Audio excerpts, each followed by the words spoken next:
콜롬비아 대학의 경영학 교수인 쉬나 아이겐가 박사는 이런 얘기했습니다. 우리 사람이 하루에 의식적으로 70번 정도를 선택한다고 합니다. 무의식적으로는 많이 선택하겠죠. 그러나 의식적으로 이거 내가 해야지 생각해서 하는 것이 한 70번 정도 되는데, 이것이 1년에 이렇게 합산을 해보면 25,550번 정도, 그리고 70년이라고 생각한다면 바로 178만 8,500번 정도 선택을 한다고 그렇게 얘기합니다. 알버트 까뮈라는 작가는 그런 얘기했습니다. 우리의 인생이라는 게 뭐냐? 내가 내린 선택의 종합이 우리 인생이다, 그런 얘기했습니다.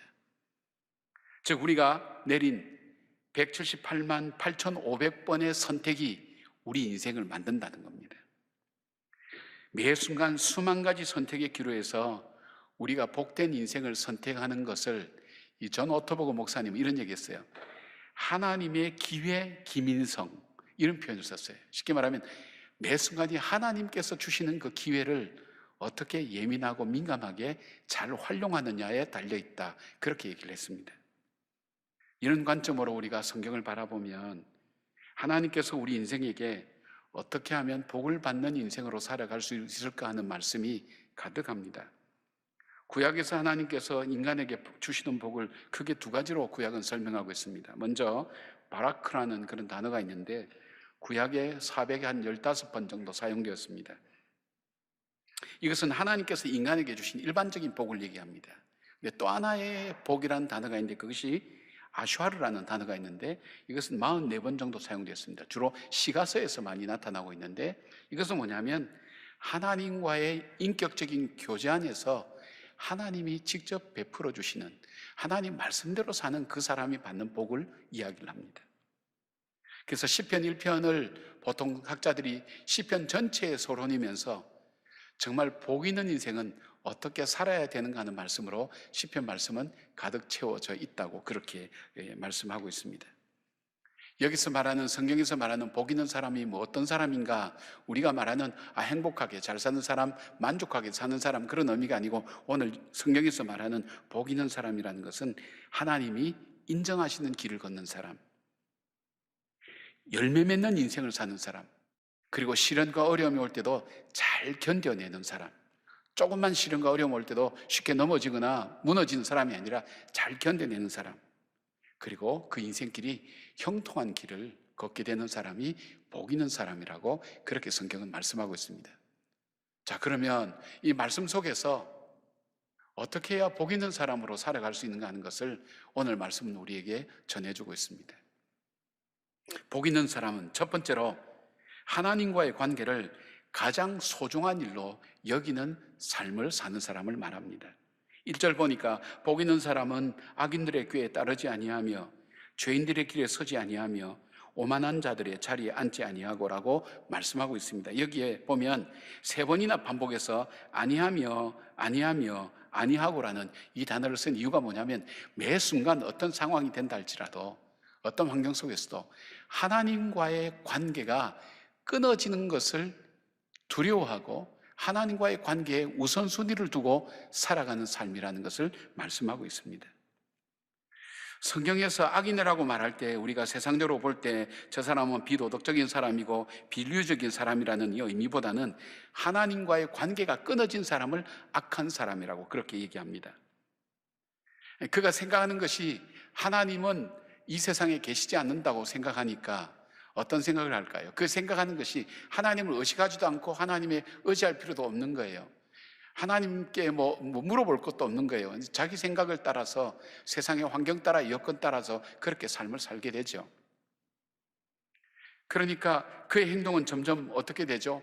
그가 원하든 원치 않든 원치 아니하게 하나님을 대적하는 것도 선택하게 되고 하나님 뜻과 상관없이 하나님이 싫어하고 미워하는 것을 그는 선택하게 되면서 그것이 자기의 생각이 되고 가치관이 되고 그것이 자기의 행동이 되고 그것이 자기의 습관이 되고 그것이 자기의 성격과 그리고 자기의 인격이 되어서 그렇게 살아가는 겁니다. 그런데 그 결과는 성경에서 말할 때 이거는 망하는 삶이라고 그렇게 얘기합니다. 왜 그럴까요? 복 있는 사람은 하나님과의 관계를 떠나서는 내가 복된 인생을 살 수 없다는 것을 압니다.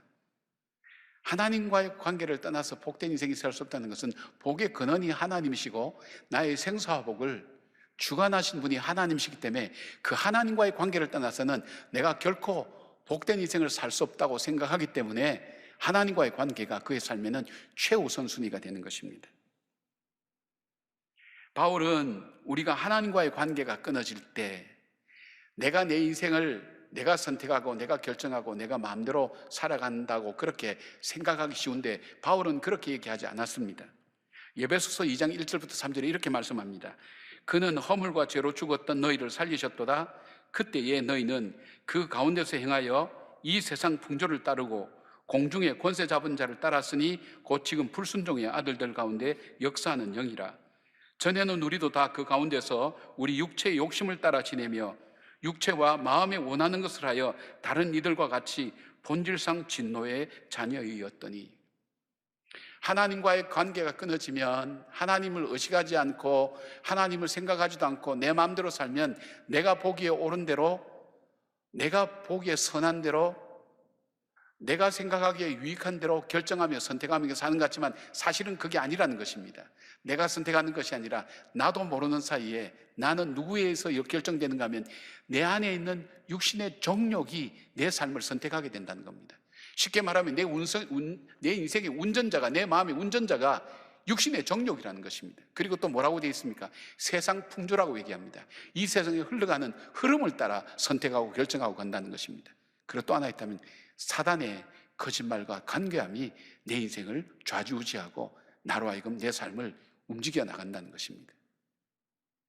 그러니까 쉽게 말씀드리면 내가 내 인생을 하나님 없이 살아간 인생은 내 마음대로, 내가 보기에 좋은 대로, 내가 유익한 대로 내 인생을 내가 결정하고 내가 하나님처럼 내 인생을 내 인생의 주인이 돼서 살아간다고 생각하지만 사실은 자기 삶의 주인은 자기가 아니라 세상 풍조와 육신의 정욕과 사단이 내 인생을 이끌어가는데 그 셋 다 공통점은 우리를 멸망의 길로 인도한다는 것입니다. 그러니까 복 있는 사람은 이걸 안다는 거예요. 이 영적인 원리를 아니까 가장 중요한 것은 나의 복의 근원 되시고 내 삶의 생사복을 주관하고 계시는 그 하나님과의 관계를 우선순위로 생각하면서 자기 삶을 선택하고 하나님이 기뻐하신 길로 걸어가게 된다는 것입니다. 복 있는 사람은 하나님과의 관계를 우선순위로 선택하며 살아가는데 그 사람이 바로 여러분들 되시기를 주님의 이름으로 축원합니다. 두 번째로 복 있는 사람은 어떤 사람인가? 하나님 말씀을 자기 인생의 기준으로 삼는 사람입니다. 사람마다 자기가 생각하고 자기가 느끼고 자기가 결정할 때 자기 인생 기준이 다 있습니다. 각각 다 다릅니다. 2절 말씀 보니까 이렇게 되어 있습니다. 오직 여호와의 율법을 즐거워하여 그의 율법을 주야로 묵상하는도다. 이 말씀을 메시지 성경으로 제가 읽어드릴게요. 오직 하나님 말씀에 사로잡혀 밤낮 성경 말씀을 곱씹는 그대, 그렇게 되어 있습니다. 왜 여기에 여호와의 율법이라 그랬을까? 그냥 율법이라지 않고 여호와의 율법이라 그랬을까?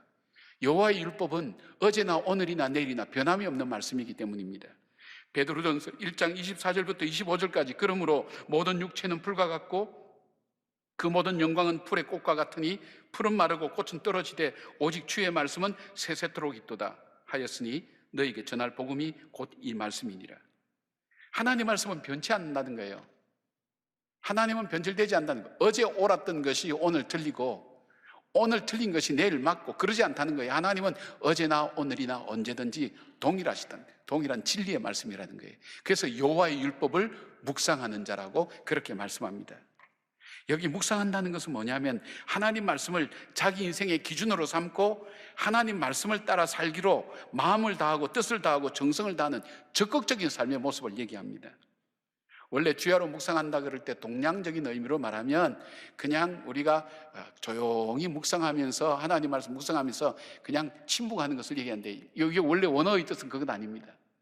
여러분 혹시 그 예루살렘 성에 이 성벽에 통곡의 벽이나 이런 데나 또 이스라엘에 갈 수 있는 기회가 있으면 그 사람들이 기도하는 방법은 어린아이들 얼마나 시끄럽게 기도하는지 모릅니다. 앞뒤로 흔들려서 막 이렇게 기도합니다. 그 말이 뭐냐면 이 묵상하는 겁니다. 내가 하나님 말씀대로 살겠다고 나 스스로에게 이야기하고 나 스스로에게 다짐하고 내가 스스로 하나님 말씀을 내 인생의 기준으로 삼고 살겠다고 그렇게 결단하면서 그렇게 외치는 것이 바로 묵상하는 것입니다. 그런데 왜 여호와의 말씀을 붙들고 그 말씀대로 내 인생을 살겠다고 적극적으로 외치며 몸부림치는 인생이 될까요? 바울은 디모데에게 디모데후서 3장 15절에서 17절에 이렇게 말씀합니다. 메시지 성경으로 다시 읽어드릴게요. 그리스도 예수를 믿는 믿음으로 말미암아 구원에 이르는 길을 보여주는 것은 오직 기록된 하나님의 말씀 외에는 없습니다.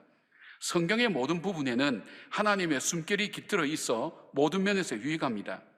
우리에게 진리를 보여주고 우리의 반역을 드러내며 우리의 실수를 바로잡아주고 우리를 훈련시켜 하나님의 방식대로 살게 합니다. 우리는 말씀을 통해 온전해지며 하나님께서 우리를 위해 마련하신 일을 이루어가게 됩니다. 이 말씀 속에 뭐가 있다 그랬어요? 말씀 속에 지혜가 있고, 말씀 속에 능력이 있고, 말씀 속에 생명이 있고, 말씀 속에 분별이 있고, 말씀 속에 소망이 있기 때문에 이 말씀을 붙들고 그대로 살려고 할 때에 우리의 삶 자체가 저절로 복된 삶을 선택하게 되어 있다는 것입니다. 하나님 말씀 속에 진리가 있습니다. 교훈이 있습니다.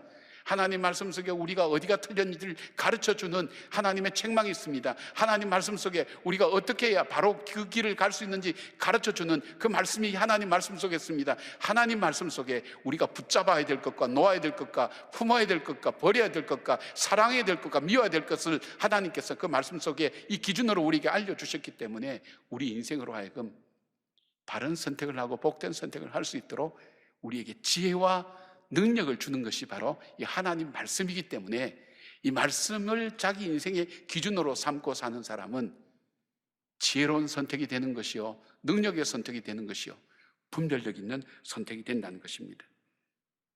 하나님은 애국 땅에서 노예로 살던 이스라엘 백성을 430년 만에 해방시켜 주셨습니다. 결코 놓아주려고 하지 않는 그 바로를 향해서 10가지 재앙을 하나님께서 하시면서 이 백성을 구출해 내셨습니다. 마지막은 그 백성의 피해 대가를 치르고 이 백성을 구원해 냈으니까 하나님께서 이 백성을 얼마나 귀하게 여겼습니까? 그리고 하나님 백성 삼으시겠다고 말씀했습니다. 하나님께서 430년간이나 노예 생활하니까 얼마나 고생했습니까? 그러니까 하나님께서 보름이면 갈 수 있는 그 언약의 땅, 가나안 땅으로 이 백성을 바로 인도하셨을 것 같은데 하나님께서 그렇게 하지 않으셨습니다. 하나님께서 이 백성을 광야로 몰아넣었습니다. 광야의 삶이 얼마나 고달팠던지 이스라엘 백성이 중간중간에 무려 40년 동안 중간중간에 한 번도 그 마음에 변함없이 차라리 우리가 애굽 땅에 돌아가서 노예로 사는 것이 훨씬 편하다 정도로 고달픈 인생을 살았습니다. 그들은 만나와 하나님 주신 만나와 메추라기를 매일 먹었습니다.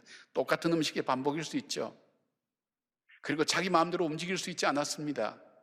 내가 가야 될 때 가고 싶을 때 가고 가지 말아야 될 때 안 가고, 그게 아니라 성막에 구름이 뜨면 가야 되고 성막에 구름이 안 뜨면 못 가는 겁니다. 내가 꼭 가야 되는데 구름이 안 뜨면 못 가는 겁니다. 내 의지와 내 판단과 내 생각을 완전히 40년 동안 그들은 다 꺾어 놓았습니다. 그런 다음 40년의 광야 생활이 지난 다음 그들이 가나안 땅 들어가기 바로 직전에 주님은 그 요단강 앞에서 모세를 통해서 이 40년의 세월을 정리해 주십니다. 그것이 신명기 8장 2절에 나옵니다. 내 하나님 여호와께서 이 40년 동안에 내게 광야길을 걷게 하신 것을 기억하라. 이는 너를 낮추시며 너를 시험하사 내 마음이 어떠한지 그 명령을 지키는지 지키지 않는지 알려 하심이라. 3절 후반부에 사람이 떡으로만 사는 것이 아니려 여호와의 입에서 나오는 모든 말씀으로 사는 줄 내가 알게 하려 하심이니라. 이 백성들은 노예로 살면서 눈에 보이는 것, 또 손에 잡히는 것, 이 모든 것이 우리 인생을 좌우한다고 생각하는 그 가치관을 가지고 살아왔어요. 노예 근성을 가지고 살아왔어요. 노예 근성을 가지고 이 땅의 것을 가지고 살아가는 사람은 하나님의 백성으로 사명을 감당할 수 있는 사람이 못 됩니다. 그러니까 하나님의 백성이 되고 하나님께서 주시는 복을 누리고 하나님이 기뻐하신 일을 할 수 있는 그 사람이 되기 위해서 하나님께서 무려 40년간 단 한 가지 한 과목을 가지고 광야를 통해서 훈련을 시킨 거예요. 그만큼 중요한 거예요. 무엇이요? 하나님의 말씀이. 여러분이 인생을 살아가면서 시련과 고난이 얼마나 여러분 삶 속에 많았습니까? 그러나 시련과 고난을 통해서 여러분 혹시 그런 결론을 갖고 있지 않습니까? 이 고난이 내게 유익이라. 그리고 내가 주의 율례를 배웠나이다. 좀 넓은 면에서 얘기하면 내가 이 시련을 통해서 인생을 배웠어. 이 말하고 똑같다는 거예요. 더 직접적으로 말씀드리면 이 시련과 고난을 통해서 내가 어떻게 살아야 복되게 사는지, 이렇게 살아서는 안 되겠구나 하는 것을 내가 이 시련과 고난을 통해서 배웠어. 그렇게 말씀하시는 분이 많죠. 그럼 어떻게 살까? 오늘 주님께서 정말 복 있는 선택을 하고 지혜로운 선택을 하고 능력 있는 선택을 하기 위해서 그들에게 말씀을 따라 말씀이 자기 인생의 기준이 되어서 살 수 있도록 훈련시킨 거예요. 사랑하는 여러분, 그러니까 복 있는 사람은 어떤 사람일까요? 자기가 판단하는 기준이 다 있어요. 여러분 지금 앉아 계시지만 생각 다 각각 따로 하고 있는 것 저도 알고 있습니다. 저도 생각이 다 달라요. 내가 웃을 때 웃고 울 때 울고 하는 것도 다 기준이 있기 때문에 그런 거예요. 그 기준이 다르면 다른 사람 다 웃는데도 자기는 울지도 않아요. 다른 사람 다 웃는데도 웃지도 않아요. 왜냐하면 그 기준이 다르기 때문에 그래요. 이 기준이 복된 것이냐 아니냐, 하나님은 바로 이 기준이 복된 것 되기 위해서 그 속에 지혜가 있고 그 속에 분별력이 있고 그 속에 능력이 있고 힘이 있고 소망이 있는 하나님 말씀이 그들 인생의 기준이 되어서 살아갈 수 있도록 이 백성들을 훈련시켰다는 거예요. 그러니까 여러분, 복 있는 사람은 어떤 사람입니까? 하나님의 말씀을 내 인생의 기준으로 해서 판단하고 선택하며 결정하며 나가는 사람입니다. 사도 바울은 이것이 복되기에 자기 인생이 하나님 말씀이 기준이 되도록 자기의 마음의 정욕이 떠오르고 자기 마음의 경험이, 자기의 지식이 자기를 주장하려고 할 때 그걸 쳐서 복종시켰다 그랬습니다. 왜요?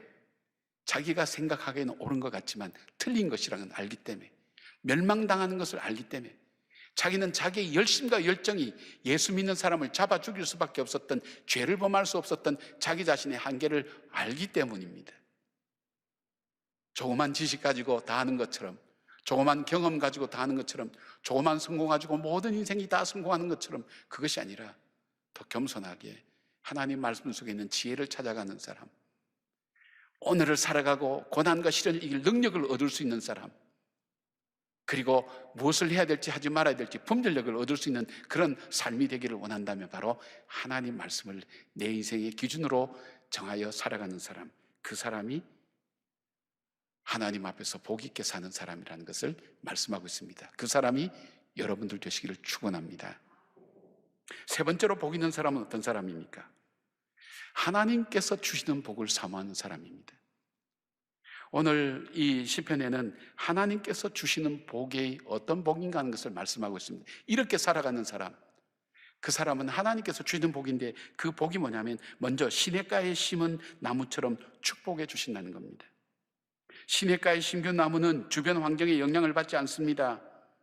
주변이 가뭄으로 주로 비가 안 와서 타들어가는 바로 그 팔레스타인의 그 지형에 있어서 가장 복된 나무는 물가에 심긴 나무입니다. 그런데 주님께서 이 복 있는 사람을 복 주실 때 어떻게 주시냐면 그 인생을 들어서 바로 복 있는 그 장소로 옮겨주신다는 거예요. 시냇가로 옮겨주신다는 거예요. 그럴 때 어떤 일들이 일어납니까?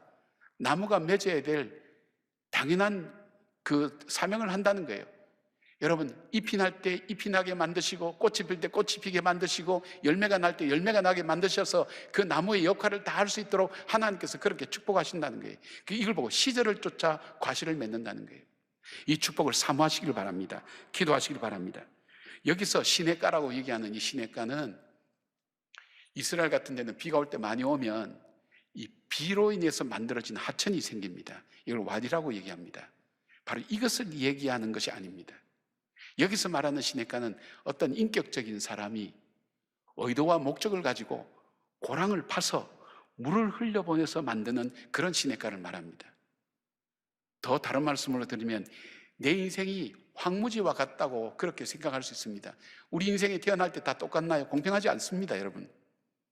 인생 출생 자체가 공평하지 않습니다. 살아가는 삶도 공평하다고 저는 생각하지 않습니다. 어떤 사람은 태어나 보니까 인생 자체가 황무지 같은 사람 많습니다. 내가 살아갈 삶이 황무지처럼 어려움과 척박한 땅으로 내 인생이 점철되어 있어서 내 삶은 왜 이럴까 내 팔자에 하는 얘기가 거기서 나오는 겁니다. 그런 인생이라 할지라도 그 황무지에 고랑을 파서 물을 흘려보내고 그리고 나무가 푸르게 자랄 수 있는 그 축복 받을 수 없는 가운데서도 축복받는 인생으로 만들어 주신다는 겁니다. 시냇가가 바로 그런 시냇가입니다. 여러분 인생이 이 시냇가에 심겨온 나무가 되기를 주님의 이름으로 축복합니다. 불행이나 운명이나 조건들이 중요하지 않고 그런 것들이 바뀌어서 복이 되는 놀라운 축복의 역사가 시냇가에 심겨온 나무라는 것입니다. 세 번째로 하나님 주신 또 다른 복은 우리 인생길이 다 형통해진다고 말씀합니다. 이 말씀은 한번 드렸을 것입니다. 우리 인생길은 다양하게 나눌 수 있습니다. 넓은 길이 있고 좁은 길이 있고 편안한 길이 있고 거친 길이 있고 지름길이 있고 둘러가는 길이 있습니다. 여러분은 어떤 길이 형통한 길이라고 생각합니까? 넓은 길, 편한 길, 지름길이 형통한 길이라고 생각하기가 쉽죠. 지혜자는 잠언 14장 12절에 이렇게 말씀합니다. 어떤 길은 사람의 보기에 바르나 필경은 사망의 길이니라. 그렇게 말씀합니다. 따라서 형통한 길은 좁은 길, 넓은 길, 빠른 길이 아니라 내가 가야 될 목적지와 연결된 길이 형통한 길입니다. 아무리 넓은 길을 할지라도, 아무리 편안한 길을 할지라도, 아무리 지름길을 할지라도 내가 가야 될 그 목적지와 연결되어 있지 않으면 바른 길이 될 수가 없죠. 형통한 길이라고 말할 수 없습니다. 내가 대전을 가고 싶은데 내가 보니까 강릉으로 가는 길이 편해요. 길이 넓어요. 그리고 빨라요. 그런데 그 길이 형통한 길입니까? 아닙니다. 내가 갈 목적지하고 전혀 연결되지 않았어요. 내가 가야 될 목적지는 대전이란 말이에요. 내가 가는 목적지하고 연결되지 않는 인생, 그 길이 평안하고 넓고 그리고 정말 지름길 할지라도 그 길이 나에게 형통의 길이 아니라는 거예요. 하나님께서 나로 하여금 가야 될 목적지로 인도하실 때 때로는 좁은 길로 인도하실 때가 있습니다. 넓은 길로도 인도하실 때가 있습니다. 거친 길로 인도할 때가 있고 그리고 편안한 길로 인도할 때도 있습니다. 지름길로 인도할 때도 있고 그리고 둘러갈 길로 인도할 때도 있습니다. 그런데 어떻게 하신다고 그랬습니까? 그 길마다 주님께서 동행해 주신다고 했습니다. 여러분, 넓은 길이라고 다 좋은 길입니까, 여러분? 성공 다음에 더 비참해지는 사람들이 이 세상에 얼마나 많습니까? 좁은 길이라고 다 좋습니까? 좁은 길 가다가 위험해서 넘어져서 쓰러져서 그 인생에 있어서 어려움 겪는 사람 얼마나 많습니까? 편한 길 좋습니까? 여러분, 편하게 살기 때문에 그 인생 속에 그 저항을 견디지 못하고 어려움 앞에 쉽게 주저앉는 사람 얼마나 많습니까? 지름길이 다 좋습니까? 그러니까 어떤 길입니까? 어떤 길을 가든 형통한 길, 내 목적지와 닿는 길에 하나님께서 동행해 주셔서 넓은 길을 갈 때는 분별력을 주셔서 가야 될 길로 가게 하시고 좁은 길을 갈 때는 위험하지 않도록 인도해 주시고 험한 길을 갈 때는 단단한 신발을 준비시켜 주셔서 무사히 가게 하시고 편한 길을 갈 때는 방심하거나 유혹에 빠지지 않도록 우리를 일깨워 주시고 지름길을 갈 때는 교만하지 않도록 경계해 주시고 둘러가는 길을 갈 때에는 끝까지 잘 갈 수 있도록 인내와 소망을 주시는 것입니다. 사랑하는 여러분, 우리가 편한 인생, 복된 인생 살기를 원하는 마음은 다 갖고 있습니다. 그러나 정말 복된 인생으로 사는 것이 어떤 것인가 하는 것을 시편 기자는 오늘 우리에게 말씀해 주고 있습니다. 정말 복된 인생을 살기를 원하느냐? 그 복된 인생의 첫 번째 삶의 원리는 하나님과의 관계, 복의 근원 대신 하나님과의 관계에 우선순위를 두어라. 그 관계가 끊어지지 않고 하나님과 나의 관계가 최고의 우선순위가 되도록 하여라. 그리고 두 번째 있다면 내 인생의 기준을 그 하나님의 말씀을 내 인생의 기준으로 삼아라. 왜냐하면 그 말씀 속에 지혜가 있고 능력이 있고 소망이 있고 권세가 있기 때문에. 세 번째는 하나님이 주시는 복을 사모하라. 내가 이 땅의 복, 내가 노력하고 이런 것도 참 중요하지만 하늘이 내리는 복, 하나님 주신 복을 사모하여 기도하라. 그래 되어 있습니다. 야베스라는 사람, 그 어머니가 수고로 인한 아들이었다고 얘기합니다. 그는 인생의 출발이 좋지 않았습니다. 그의 삶도 좁은 상자에 갇힌 것처럼 굉장히 좁고 그의 지경도 좁았습니다. 환난과 근심이 그는 많았던 인생이었습니다. 한마디로 그 인생은 척박한 황무지 같았습니다. 그 인생이 달라질 아무런 조건을 그는 갖추지 못했습니다. 나는 이대로 살다가 끝날 것인가 그렇게 생각할 수밖에 없는 인생이었습니다. 그러나 그가 하나님의 복을 구했습니다. 역대상 4장 10절의 말씀입니다. 야베스가 이스라엘 하나님께 아뢰어 이르되 주께서 내게 복을 주시려거든 나의 지역을 넓히시고 주의 손으로 나를 도우사 나로 환난을 벗어나 내게 근심이 없게 하옵소서 하였더니 하나님이 그가 구하는 것을 허락하셨더라. 여러분께서 이런 허락된 축복들이 넘치는 복 있는 사람의 삶을 사는 우리 성도들이 되기를 주의 이름으로 축원합니다. 아멘.